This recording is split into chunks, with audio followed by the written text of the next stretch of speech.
시청자 여러분 안녕하십니까? 뉴스7의 김명우입니다. 정부의 의대 증원 추진에 의사들이 강하게 반발하고 있습니다. 어제 전공의들이 집단 사직을 결의하고 나선 데 이어 오늘은 개원이 중심의 대한의사협회가 단체 행동을 논의하고 있습니다. 다른 사람도 아니고 의사들이 환자들의 건강을 볼모로 집단 이익을 챙기려 하는 게 맞냐는 비판도 강합니다. 정부의 입장도 강경해 실제 의사들의 집단 행동이 시작되면 환자들의 피해가 걱정입니다. 의협 비상대책위원회 1차 회의가 열리고 있는 현장에 취재기자 나가 있습니다. 황민지 기자, 지금 어떤 내용이 논의되고 있습니까?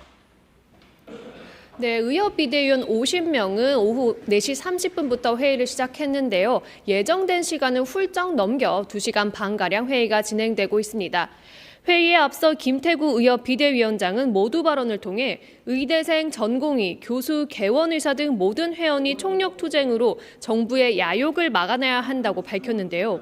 어제 빅5 병원을 비롯한 전국의 수련병원 전공의들이 19일까지 사직서 제출을 결의했고 전국 35개 의대생도 20일 동반 휴학계를 제출하기로 한 만큼 개원의들도 서둘러 집단행동 방법과 시기를 결정할 것으로 보입니다.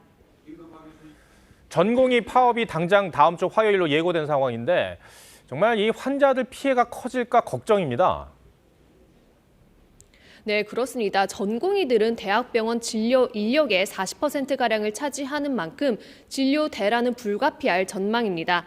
세브란스 병원은 다음 주 수술 일정을 절반 수준으로 줄이고 있고 서울 성모병원은 뇌경색, 뇌출혈 수술이 불가능하다고 공지한 상황입니다. 서울대병원 역시 폐암 등 수술을 연기한다고 알렸습니다. 복지부는 전국 221개 수련병원에 집단 사직 불허와 필수 의료 유지 명령을 발령하고 병원을 떠난 전공의들에게 업무 개시 명령을 내리고 있습니다. 그러나 다음 주 전공의 파업이 본격화되면 의료 현장 혼란은 불가피할 전망입니다. 지금까지 대한의사협회에서 TV조선 황민지입니다. 네, 이번에는 여의도로 가서 정치권 소식 알아보겠습니다. 국민의힘이 닷새 동안 이어온 총선 예비후보 면접을 오늘 마무리합니다. 오늘은 보수 텃밭으로 꼽히는 이 대구와 부산 지역 면접이 이루어졌는데 국민의힘 당사에 나가 있는 취재기자 연결해서 진행 상황 알아보겠습니다. 자, 최민식 기자, 영남 지역 의원들이 대거 물갈이 될 거다 이런 말들이 나오면서 면접 분위기도 심상치 않았을 것 같은데 아직 진행 중입니까? 네, 그렇습니다. 국민의힘 공관위는 당초 오늘 오후 6시 30분까지 면접을 진행할 계획이었는데 질의응답 시간이 길어지면서 여전히 일부 예비 후보들이 면접을 진행하고 있습니다. 앞서 공관위는 영남권 예비 후보들을 검증하면서 날카로운 송곳 질문을 던지기도 했습니다. 당대표 사퇴 뒤 자신의 지역구 울산 남구을 출마를 선언한 김기현 전 대표에겐 험지 출마 요구를 거절한 이유를 물었고 울산 북부는 북부대로 현재 가지고 있는 당내 통합을 할 수 있는 후보를 세우는 것이 그것이 선거를 이기는 길이다. 윤석열 대통령 측근인 박성민 의원에겐 삼천교육대 의혹에 대해 확실히 해명하라는 요구가 나왔습니다. 삼성교육대 갔다 왔느냐 그런 얘기가 나왔을 때 왜 분명하게 얘기를 하지 않느냐. 김성태 의원이 그런 이야기 했는 부분에 대해서 제가 명예훼손으로 고발을 하려고 했는데 내려왔더라고요. 국민의힘은 오늘을 끝으로 닷새간의 공천심사 면접을 모두 마무리합니다. 자, 오늘 공관위가 단수 공천자 명단도 추가로 발표했죠? 네, 그렇습니다. 공관위는 앞서 이상민, 박대출, 윤한홍 의원 등 12명을 단수 공천한다고 밝혔습니다. 12명 중 11명이 현역 의원이었고 용산 대통령실 출신 인사는 한 명도 없었습니다. 현역 프리미엄이 아니냐는 지적에 정영환 공관위원장은 지역구 관리를 철저히 했다면 보상받아야 한다고 답했습니다. 공관위는 내일 오전 영남권 경선지를 발표할 예정인데 첫 현역 컷오프가 발표될 가능성이 높습니다. 영남권 물갈이 규모에 따라 공개 반발이 나올 수 있다는 관측도 나옵니다. 지금까지 국민의힘 당사에서 TV조선 최민식입니다. 이번 총선에서 범야권 비례위성정당을 주도하고 있는 민주당과 소수정당의 의석 배분 줄다리기가 시작됐습니다. 이 지역구 단일 후보와 비례의석 배분을 놓고 협상하고 있는 건데 과거 내란 선동 사건으로 해산된 통합진보당 기억하실 겁니다. 그 후신으로 평가받는 진보당이 지역구 일부를 양보해달라는 요구를 하고 있습니다. 최원국 기자가 취재했습니다. 더불어민주당은 지난 13일부터 소수정당 시민사회단체와 선거연합 협상을 이어오고 있습니다. 협상의 결과를 통해서 실제 비례 문제의 추천은 또 지역구에서의 단일화 문제는 어떻게 될 것인지 그 결과가 드러날 것입니다. 민주당 핵심 관계자는 일부 지역구에 민주당 후보를 내지 않고 진보당 몫으로 해달라는 제안이 있었다고 말했습니다. 진보당은 지난 2014년 헌법재판소가 내란 음모 혐의로 강제 해산한 통합진보당의 후신이라는 평가를 받습니다. 유일한 현역 의원인 강성희 의원이 전주 을에 재출마할 예정이고 과거 통진당에서 활동했던 김재현, 이상규 전 의원 등도 각각 경기의정부 을과 관악을에 출마를 준비하고 있습니다. 다만 민주당은 경선을 통해 경쟁력 있는 후보를 내는 것이 원칙이라며 지역구를 할당하는 식으로 양보하진 않겠다는 입장입니다. 진보당도 지역구 할당을 요구했다는 보도는 사실 무근이라고 부인했습니다. 아직 선거연합에 동참하지 않은 녹색정의당은 오늘 저녁 전국위원회를 열어 합류 여부를 결정합니다. 현역 6명이 있는 녹색정의당까지 합류를 결정할 경우 비례 배분과 지역구 단일화 등 민주당과 소수 정당들 간의 협상은 더 복잡해질 전망입니다. TV조선 최원국입니다. 이른바 제3지대 정당인 이낙연과 이준석 공동대표의 개혁신당이 합당 일주일여 만에 삐걱거리는 소리를 내고 있습니다. 두 공동대표의 갈등이 원인으로 지목됩니다. 어제 예정된 최고위원회의가 취소된 데 이어 오늘은 이준석 대표가 기자회견을 예고했다가 1시간 전 돌연 취소했습니다. 내용의 시작인지 갈등의 봉합인지 정민진 기자가 이 내용 전해드리고 곧이어 취재기자와 개혁신당 상황 조금 더 짚어드리겠습니다. 개혁신당이 어제 공지했던 일정입니다. 이준석 공동대표가 오늘 오전 10시 현안 관련 긴급 기자회견을 한다는 내용입니다. 그런데 예정된 시간을 1시간 남겨두고 돌연 취소됐습니다. 어젠 매주 월수금마다 열리기로 했던 최고위원회 역시 갑작스럽게 연기했습니다. 저희가 오늘 밤까지도 논의를 이어가고 또 결정되는 것에 대해 아마 국민들에게 알릴 것 같습니다. 이 대표는 단순 일정 조정이라는 입장이지만 당내선 정의당 출신 배복주 전 부대표의 비례대표 출마와 공관위원장 인선 문제를 놓고 이준석과 이낙연 두 공동대표의 갈등이 표출된 거란 얘기가 나왔습니다. 개혁신당은 최근 이준석 전 대표 측 지지자들이 이탈하고 있고 최근 여론조사에서 4% 지지율에 머물고 있습니다. 이준석의 개혁신당하고 이낙연의 신당하고는 생리적으로 맞지가 않은 정당이다 이렇게. 양양자 원내대표는 오늘 자신의 SNS에 정치적 세력 교환만으론 100년 전당은커녕 일주일 정당도 안 된다고 썼습니다. 이준석 측은 이낙연 측과 협의를 이어가겠다는 입장입니다. 하지만 양측의 갈등이 수면 위로 드러난 상황이라 화학적 결합은 이미 불가능해졌다는 지적도 나옵니다. TV조선 정민진입니다. 4개 세력이 뭉쳐있는 개혁신당 안에서 합당 이후 무슨 일이 벌어지고 있는 건지 정치부 최원희 기자와 조금 더 얘기 나눠보겠습니다. 최 기자, 네. 이준석 대표가 긴급 기자회견을 했다가 돌연 취소를 했습니다. 근데 원래 무슨 말을 하려고 했던 건지 취재가 됐습니까? 합당을 엎을 수 있는 그런 수위로까지 이어질 수 있는 완강한 발언을 준비했던 것으로 알려졌습니다. 네. 하지만 회견 여부를 두고 오늘 새벽 1시까지 회의를 하다가 김종민 의원을 비롯한 여러 인사들의 만류로 결국 취소하기로 결정을 했다고 합니다. 그렇다면 뭔가 갈등의 이유가 있었을 텐데 뭐가 문제였던 겁니까? 이 대표 측은 지지율을 2자릿수로 끌어올려야 하는 상황에서 여러 방법을 제시했는데 이낙연 대표 측이 거절했다고 주장을 하고 있습니다. 어떤 요구였습니까? 당 정책과 홍보 캠페인을 이준석 대표 지휘로 진행을 하고요. 또 합당 과정에서 논란이 있었던 인사들이죠.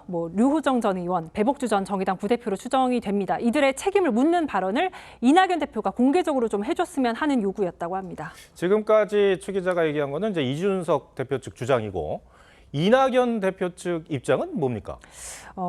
일단 이준석 대표 주장을 인정하지 않고 있습니다. 네. 이런 설명들은 이준석 대표 측에 유리하도록 그런 포장된 거짓말이라고 했고요. 구체적으로 말할 수는 없지만 사실상 전권을 달라는 무리한 요구가 있었다고 했습니다. 그래서 오늘 오후 이준석 대표 측을 비롯해 다른 세력들에게 역제안을 했고요. 오늘 안까지 응답을 달라고 했다고 말했습니다. 만약 응답이 없거나 납득할 만한 대안을 제시하지 못한다면 월요일로 예정된 최고위에 이낙연 대표는 불참하겠다는 입장입니다. 그러니까 이준석 대표가 어떤 요구를 했는지 양측의 이제 설명이 다릅니다. 네. 그건 그런데 어쨌든 그 요구를 놓고 갈등이 불거졌다는 얘기인 거죠? 네, 그렇습니다. 물론 양측 모두 아직까지는 봉합 의지가 있다는 입장입니다. 하지만 이준석 대표가 자신들의 지지층만 챙기려는 태도가 바뀌지 않는다면 당 유지 가능성을 가늠하지 못하겠다라는 회의적인 반응도 나왔었습니다. 당을 다시 쪼갤 수 있다는 뜻으로도 들리네요. 네, 그럴 가능성도 전혀 배제하지 못할 분위기인 건 분명한데요. 특히 이번 갈등이 어찌어찌 봉합되더라도 오늘 19일까지로 예정된 공관위 출범은 물론 공천 문제까지 훨씬 더 첨예한 갈등 요소들이 남아있다는 점에서 개혁신당의 앞날은 좀 험난할 듯해 보입니다. 정치적 노선이 달랐던 이 세력들이 한데 뭉친 거기 때문에 어쩌면 당연한 현상일 수도 있어 보이네요. 네. 지켜보겠습니다. 네. 알겠습니다. 최 기자, 잘 들었습니다.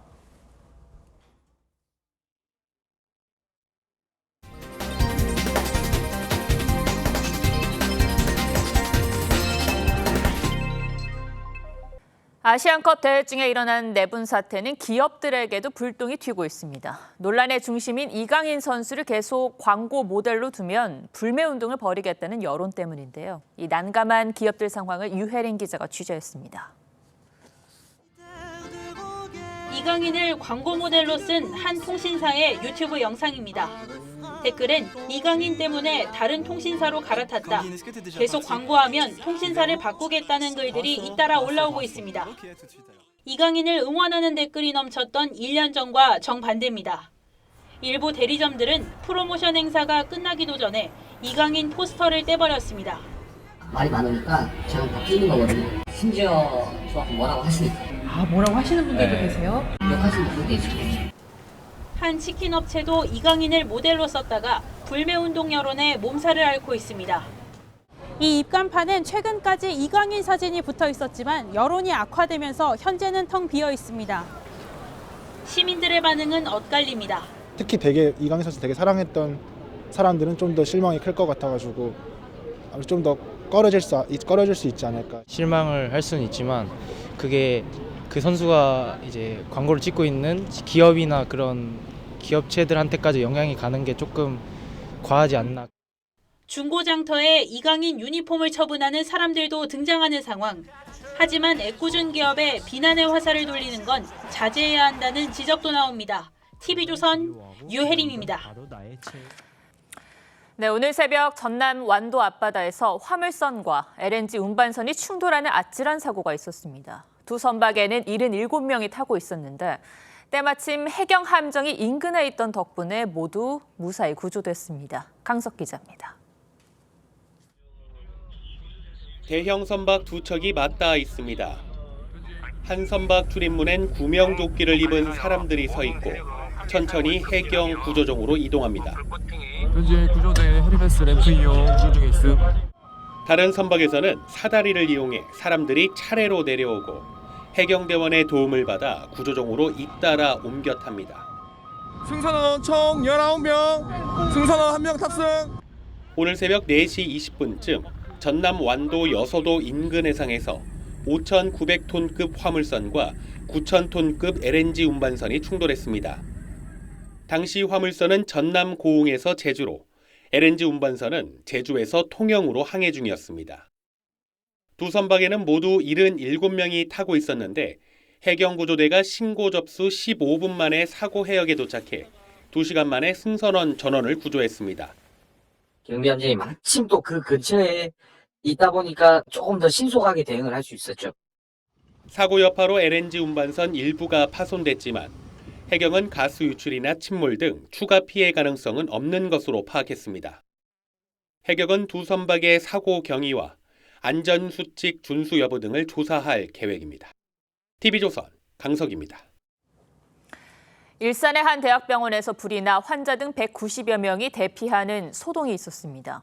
위험할 수 있었던 순간 간호사들의 빠른 대처로 위기를 넘겼습니다. 안혜리 기자입니다. 일산의 한 대학병원. 병실 안에서 연기가 피어나오자 환자와 보호자들이 황급히 밖으로 빠져나옵니다. 잠시 뒤 간호사들이 소화기를 들고 달려와 불 끄기를 시도합니다. 오늘 오전 7시쯤 일산 동국대병원에서 불이 났습니다. 그래서 터지더니 그냥 막 연기가 자욱하면서 그래서 우리는 바로 옆에 불꽃이 떨어지라고 그래요.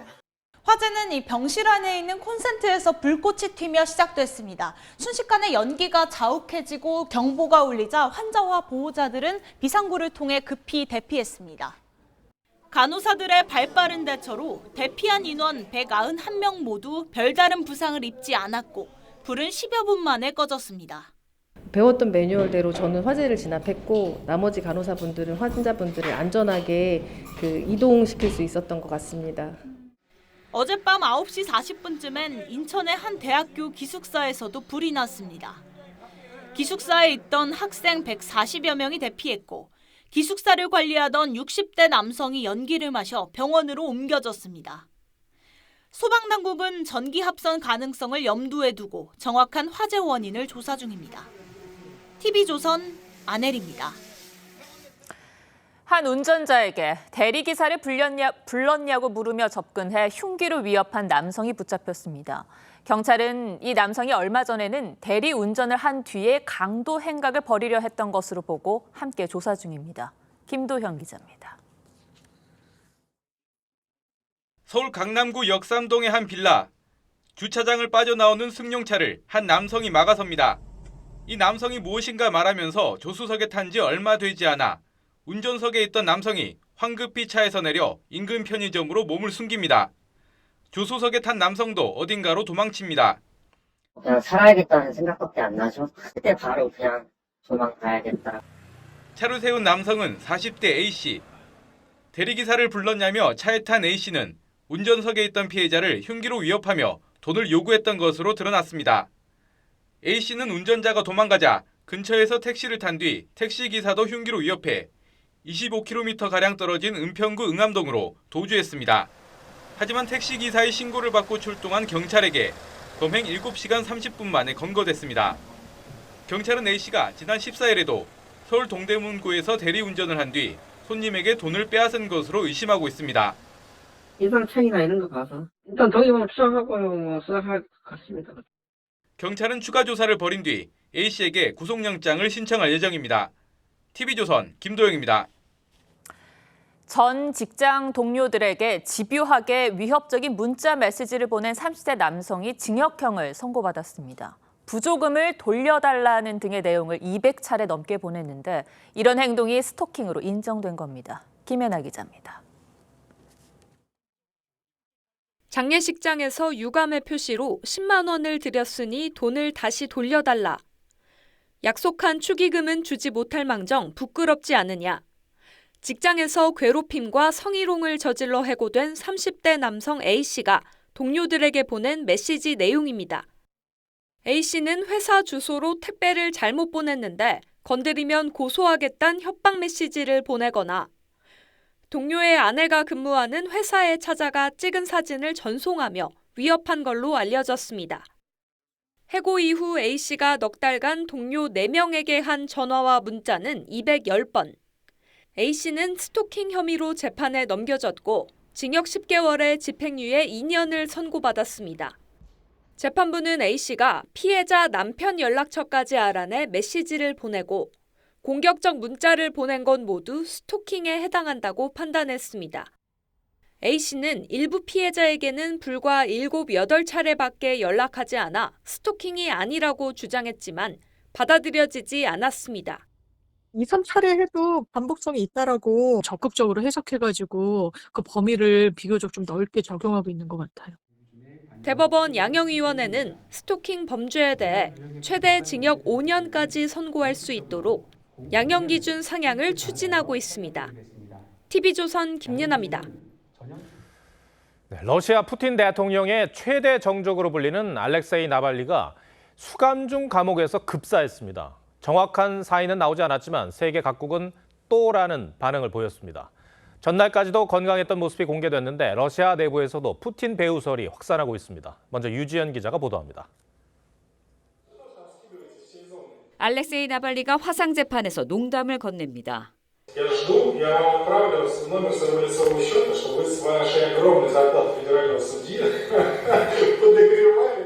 그런데 다음 날 러시아 당국은 나발리가 교도소에서 사망했다고 발표했습니다. 산책 이후 몸 상태가 좋지 않다가 의식을 잃고 숨졌다는 설명입니다. Врачи прибыли незамедлительно, провели все необходимые реанимационные мероприятия. Спасти не удалось. 2010년 인권 변호사에서 부정부패 폭로 블로거로 이름을 알리기 시작한 나발리는 푸틴의 최대 정적으로 꼽힙니다. 극단주의 활동 등의 혐의로 30년 넘는 징역형을 선고받고 복역 중이었습니다. 현지 언론은 나발리가 중독으로 인한 혈전 문제로 숨졌을 수 있다고 의심했습니다. И Владимир Путин должны понести персональную ответственность за все те ужасные вещи, которые они делают с моей страной, с нашей страной России в последние годы. 서방 국가들도 푸틴의 책임을 물었습니다. What happened, but there is no doubt that the death of Navalny was the consequence of something that Putin and his thugs did. 의문스러운 죽음에 러시아를 비롯한 유럽과 미국에선 푸틴 규탄 시위가 잇따랐습니다. 하지만 크렘린궁은 푸틴 배후설이 광기에 가까운 주장이라고 일축했습니다. TV조선 류주현입니다. 한두 번도 아니고 이런 일이 계속해서 일어나는 게 푸틴 배후설의 핵심입니다. 푸틴 말고는 모두가 푸틴을 의심하고 있습니다. 푸틴 대통령이 집권하는 동안 정권을 비판하다가 의문사한 인사가 최소 20명 이상이란 추정이 나옵니다. 계속해서 신은서 기자입니다. Это целый город, а скорее королевство. Здесь неприступные заборы. 푸틴의 비리를 폭로하고 대선 출마까지 시도했던 알렉세이 나발리. 2020년 비행기에서 의식 불명 상태에 빠지는 등 생명의 위협에 시달려왔습니다. Привет, это Навальный. Я знаю, кто хотел меня убить. Я знаю, где они живут, я знаю, где они работают, я знаю их настоящие имена, я знаю их поддельные имена. У меня есть их фотографии. 푸틴 집권 후 20여 년간 정권을 비판했다 숨진 인사는 20명이 넘습니다. 2006년 러시아 연방보안국 출신 알렉산드르 리트비넨코가 독살 실험 시설이 운영 중이라고 폭로한 후 영국에서 숨진 홍차 독살 사건이 대표적입니다. 그는 죽기 전 러시아 정보 요원들을 만나 홍차를 마셨는데 사후 찻잔과 체내에서 방사성 독극물이 검출됐습니다. 같은 해 체첸 인권 침해를 파헤치던 언론인 안나 플리콥스카야는 아파트에서 총에 맞아 숨졌습니다. 지난해 8월엔 용병기업 수장 예브게니 프리고진이 전용기에서 추락사했는데 우크라이나와 전쟁 중 무장 반란을 일으킨 일이 푸틴의 눈밖에 났던 상태였습니다. 러시아 최대 민영 석유 회사의 라빌 마가노프 회장도 우크라이나 침공을 비판하다가 병원 6층에서 떨어져 목숨을 잃었습니다. 정적들이 사라진 푸틴은 다음 달 대선에서 연임이 무난할 전망입니다. TV조선 신은서입니다. 우크라이나 당국이 러시아가 북한산 탄도미사일을 최소 24발 이상 전쟁에서 사용했다고 밝혔습니다. 그동안 북한 무기가 러시아로 수출된 정황은 포착됐지만 이 사용 횟수가 구체적으로 공식 확인된 건 처음입니다. 북한 입장에선 무기를 팔아 돈도 벌고 실전 사용을 통해 무기 역량도 강화하는 여러 노림수가 있다고 합니다. 이채림 기자가 보도합니다. 지난달 러시아군이 발사한 미사일 잔해에 한글 지읒으로 보이는 글씨가 써 있습니다. 무기의 출처를 조사해온 우크라이나는 자체 조사 결과 러시아가 북한산 탄도미사일 24발을 발사한 사실을 확인했다고 밝혔습니다. 이로 인한 민간인 사망자도 14명 발생했다고 주장했습니다. At least 24 ballistic missiles of allegedly North Korean origin were used during Russia's missile attacks. 그간 러시아는 북한산 무기 수입 정황을 문제 삼는 국제사회에 증거가 없다고 반박해왔는데 우크라이나 당국이 사용 일시와 횟수까지 구체적으로 확인한 겁니다. 다만 우크라이나는 24발 중 2발만 정유 공장과 비행장을 타격했다며 정확도는 높지 않았다고 했습니다. 북한은 그동안 개발된 미사일을 공해상으로만 발사해왔습니다. 하지만 우크라이나 전장에서 실전 사용되며 북한의 무기 개발 역량을 강화하는 데 도움이 됐을 것으로 추정됩니다. 전장에서 실제 성능을 검증하고 발전시키는 부분, 무기 판매 대금을 받음으로써 경제적 필요도 채우고 여기에 러시아와의 관계까지 우호적으로 유지하는 등 일석삼조의 노림수가 있다는 게 전문가들의 분석입니다. TV조선 이채림입니다. 한강변 아파트는 그동안 강 조망권을 확보하고 랜드마크가 되기 위해 최대한 층수를 높이는 마천루 경쟁이 뜨거웠습니다. 최근에는 고도 제한 규제까지 풀어줬죠. 그런데 역설적이게도 초고층을 속속 포기하고 있습니다. 정수영 기자가 취재했습니다. 한강 르네상스 사업 일환으로 2011년 50층 미만 개발 계획이 세워진 성수동 한강변. 지금은 47층 주상복합 건물만 서 있지만 최근까지 바로 옆으로 70층 초고층 주거용 건물을 건설하는 안이 추진됐습니다. 오세훈 서울시장이 전임인 박원순 전 시장이 만든 한강변 35층을 폐지하면서 가능해진 일이었습니다. 35층 높이 기준을 삭제하고 보다 유연하고 창의적인 건축이 가능한. 하지만 조합원의 반대로 70층 개발은 물거품이 됐고 기존 안대로 50층 미만으로 가닥이 잡혔습니다. 발목을 잡은 것은 공사비. 공사비가 폭등한 데다 50층 이상 초고층 건물은 안전 탓에 공사비가 더 듭니다. 지금 50층도 공사비가 많은데 70층을 지면은 더블 이상이 들어간다 이거예요. 분담금이 커져요. 초고층 아파트를 포기하는 단지는 이뿐만이 아닙니다.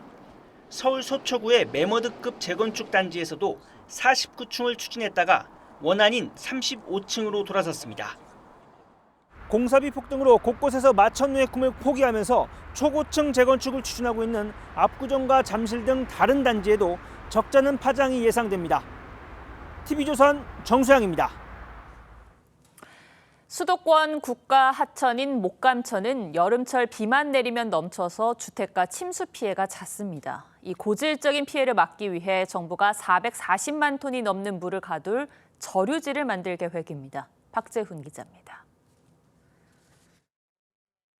경기 시흥에서 서울 구로까지 총 12km가 넘는 국가 하천, 목감천입니다. 주민들이 산책하거나 운동을 하며 자주 찾는 곳이지만 매년 여름 장마철 모습은 180도 다릅니다. 하류 폭이 좁은 탓에 집중호우가 내리면 수시로 흘러넘치기 때문입니다. 재작년 여름엔 목감천 범람으로 주변 저지대 주택가가 침수돼 100명이 넘는 수재민이 발생했습니다.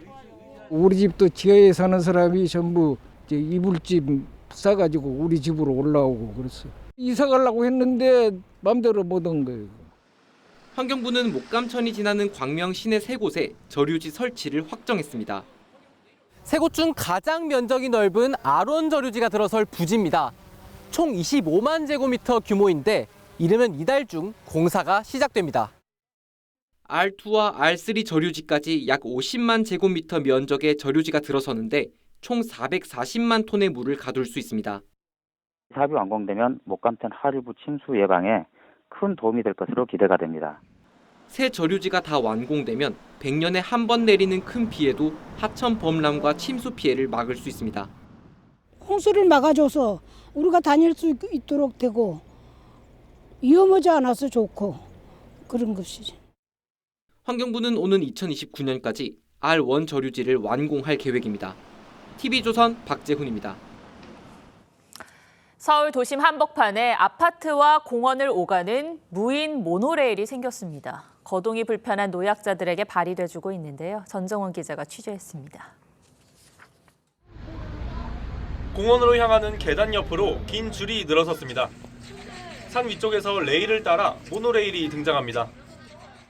온다. 지금 무서울 것 같아.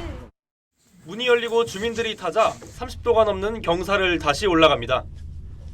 해발 120m에 있는 서울 중구 대연산 배수지공원과 인근 주민 거주 지역으로 가는 무인 모노레일입니다.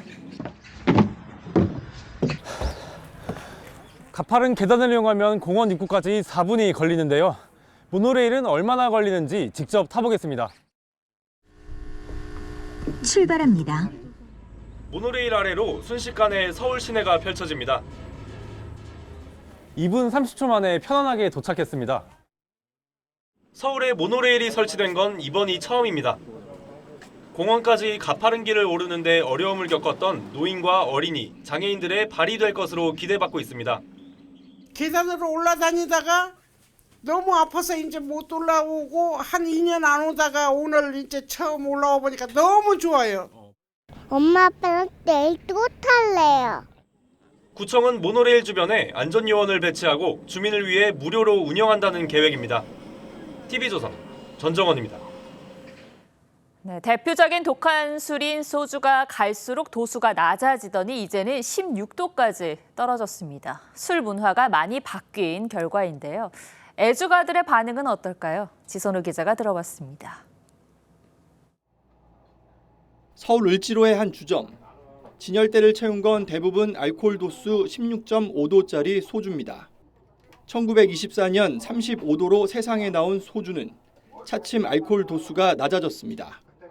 20여 년 전만 해도 22도가 대세를 이뤘는데 이제는 16도까지 내려왔습니다. 나이신 분들은 이제 이게 그래도 술 맛이 막 느끼려면 이제 도수 높은 걸 먹어야 된다 그러고 젊은 사람들은 순한 맛에 도수 약한 걸 찾고.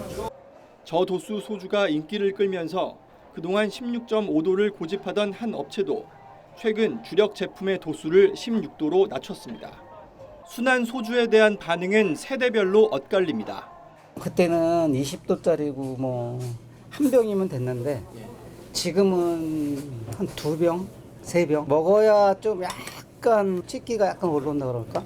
술 맛이 만약에 많이 안 나면은 더 잘 마실 수 있겠죠. 약간 술 맛이 덜 느껴지니까 달게 느껴지고. 맥주와 와인 같은 저도수 술의 인기가 이어지면서 소주 도수는 더 낮아질 가능성이 있습니다. 소주가 마치 와인처럼 사람들이 즐기기 시작했단 말이에요. 와인이 13도 줬는데 그 정도 도수까지도 내려갈 가능성이 있다. 소주 업계의 순한 맛 경쟁. 서민들의 애환을 달래준 독한 소주는 이제 옛말이 됐습니다. TV조선 지선호입니다.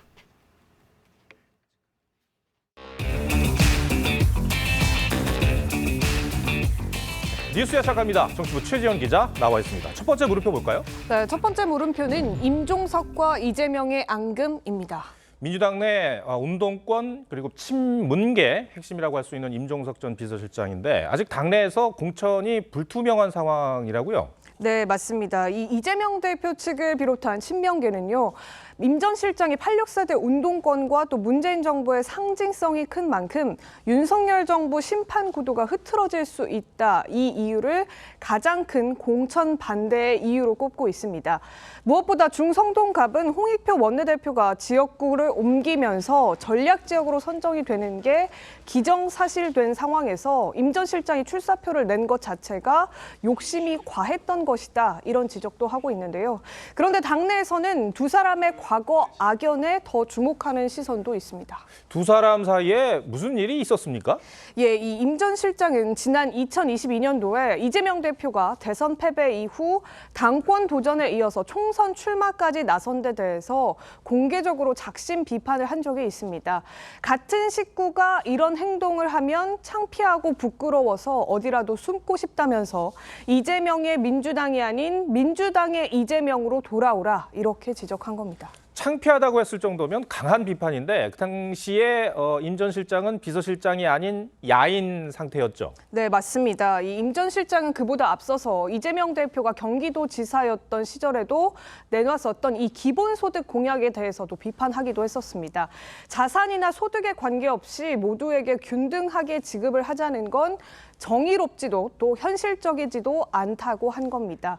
이 두 사람을 잘 아는 한 민주당 인사는요. 과거 이 대표에게 임 전 실장과 함께 술도 좀 마시고 산에도 가보라 이렇게 조언을 했지만 이 대표가 듣지 않았던 걸로 기억한다 이렇게 말하기도 했습니다. 그런 앙금이 있었군요. 근데 총선 뒤에 개파 간 주도권 다툼 차원에서 보는 시각도 있더라고요. 네, 그렇습니다. 이 임 전 실장이 친문 진영에서 상징적인 인물인 만큼 국회에 입성하게 될 경우 친문계의 구심점 역할을 할 거란 위기감이 반영될 수 있다. 이런 분석도 있습니다. 친명 지도부는 임 전 실장이 상대적인 험지로 꼽히는 서울 송파갑으로 지역구를 아예 옮기거나 그렇지 않으면 공천에서 원천 배제하는 방안을 검토하는 걸로 알려졌습니다. 하지만 임 전 실장 실장은 오늘 SNS에 2012년 당 분란 수습을 위해 성동 지역구를 반납한 적이 있었는데 또다시 지지자들에게 아픔을 주지는 않겠다면서 거듭 완주 의사를 밝혔습니다. 알겠습니다. 첫 번째 물음표 정해볼까요? 네, 첫 번째 물음표 임종석과 이재명의 앙금의 느낌표는 집안 싸움에 날샌다로 하겠습니다. 네. 이 민주당은 야권이 연대로 힘을 합쳐서 윤석열 정부를 심판하겠다 이렇게 말하고 있죠. 그런데 야권 연대는커녕 내부 연대부터 먼저 신경을 써야 하는 것 아니냐 이런 우려의 목소리가 당 내에서부터도 나오고 있는 상황입니다. 네. 두 번째 물음표는 뭡니까? 네, 두 번째 물음표는 국회 입성 노리는 통진당 출신들입니다. 저희가 이제 두 사람의 사진을 걸었는데 2014년이었죠. 이석기 내란 성동 사건으로 강제 해산됐던 통합진보당 의원들이죠. 네, 맞습니다. 김재현, 이상규 두 전 의원인데요. 네. 19대 국회에서 통합진보당 비례대표로 당선이 됐다가 당이 해산이 되면서 의원직을 상실했죠. 그런데 민주당이 주도하는 이번 야권 비례연합정당 논의에 통진당의 후신으로 평가되는 진보당이 참여를 하게 되면서 이 두 사람의 복귀 가능성까지도 나오고 있습니다.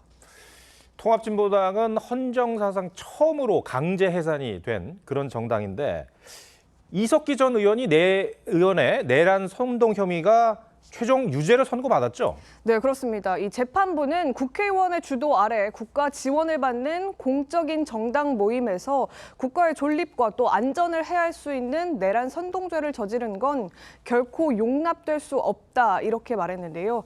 박근혜 전 대통령이 최근 발간한 회고록에서도 관련 내용이 자세히 나옵니다. 이 결정적인 시기가 오면 주요 기관 시설을 파괴한 뒤 무장 봉기를 회책한다는 전략이 북한의 대남 전략과도 다를 바가 없었다 이렇게 적었습니다. 통합진보당은 강령 등 그 목적이 우리 헌법의 자유민주적 기본 질서에 반하는 북한식 사회주의를 추구하는 것이고 이석기 전 의원이 지금 진보당에서 활동하고 있는 거는 아니죠? 네, 그렇습니다. 이 진보당이 이 전 의원이 당원이 아니란 점을 강조하면서 통진당의 후신이란 세간의 평가에도 부인을 하고 있는 상황입니다. 하지만 진보당 소속의 전북 전주울 강성희 의원은요. 이 전 의원의 명예회복 또 복권을 당선 일성으로 언급을 한 바가 있습니다. 이번에 출마를 준비하고 있는 김재현, 이상규 전 의원 등은 정당 해산 결정으로 의원직을 잃은 데 대해서 소송까지 냈었지만 패소를 한 바가 있죠. 다만 이들이 이석기 전 의원처럼 내란 선동 사건과 관련해서 직접 혐의를 받았던 건 아니었기 때문에 총선 출마 자체를 막을 방법은 없는 겁니다. 민주당은 어떤 입장입니까? 예, 이 민주당 같은 경우에는 비례 후보 검증 과정에서 충분히 걸러낼 수 있다 이런 입장을 보이고 있습니다. 하지만 소수 정당 측은요, 자신들의 검증 시스템이 더 엄격하다 이렇게 얘기를 하면서 민주당이 검증을 주도하려고 하는데 부정적인 반응을 보이고 있는 상황입니다. 네, 알겠습니다. 두 번째 물음표도 정리해 주시죠. 예, 두 번째 물음표 국회 입성 노리는 통진당 출신들의 느낌표는 방조의 결과로 하겠습니다. 이 민주당은 지난 2012년 통진당과 무려 69곳에서 지역구 후보를 단일화해서 통진당이 원내 13석을 확보할 수 있었던 밑거름이 됐습니다. 그 과정에 국보법 위반 등 통진당 강령 논란이 됐지만 민주당은 야권 연대라는 명분 아래 침묵했었는데요. 이번에는 과연 민주당이 어떤 선택을 할지 지켜볼 일입니다. 최진영 기자, 잘 들었습니다.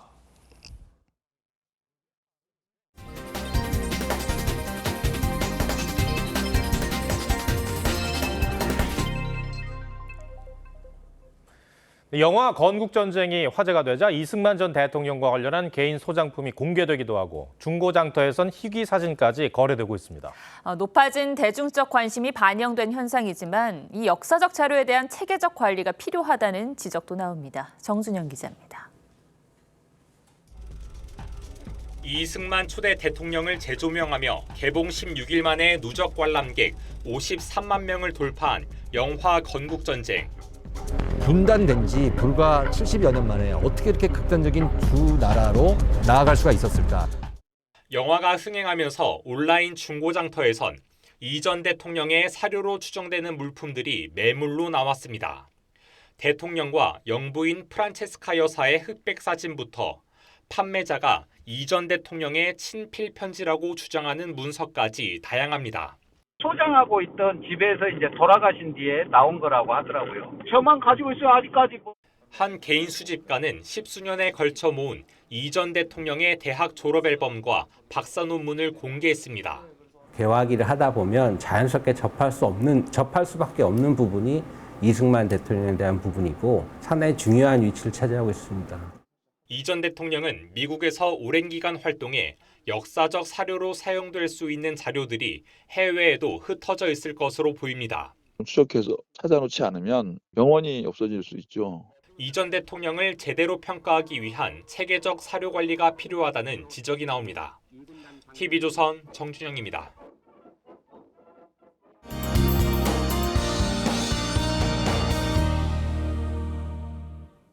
맑았던 오늘과 달리 내일은 전국이 흐리고 대부분 지역에 비가 내리겠습니다. 오전에 제주를 시작으로 오후부터 밤사이 전국 대부분 지역으로 확대되겠습니다. 특히 모레까지 제주 산간에 최대 150mm 이상, 지리산 부근과 남해안으로도 100mm 이상의 폭우가 쏟아지겠고요. 남부 곳곳으로도 최대 80mm, 서울을 포함한 중부지방으로도 최대 60mm의 많은 비가 내리겠습니다. 내일 전국에 강한 바람도 불 텐데 밤부터 제주와 전남 남해안에서는 초속 20m가 넘는 매우 강한 바람이 예상됩니다. 새벽부터 오전 사이에는 전국 내륙에 짙은 안개가 들이오겠습니다. 내일 아침 서울이 3도, 부산이 7도로 크게 춥지 않겠습니다. 낮에는 오늘보다 기온이 더 올라서 서울이 14도, 제주는 19도까지 오르겠습니다. 물결은 서해와 제주 남해상에서 최대 4m가 예상됩니다. 다음 주 중반까지 비나 눈이 자주 내리겠습니다. 날씨였습니다. 포대기에 아이를 들쳐업고 투표장에 나온 시민. 우리나라 최초로 민주적 선거가 치러진 날의 모습들입니다.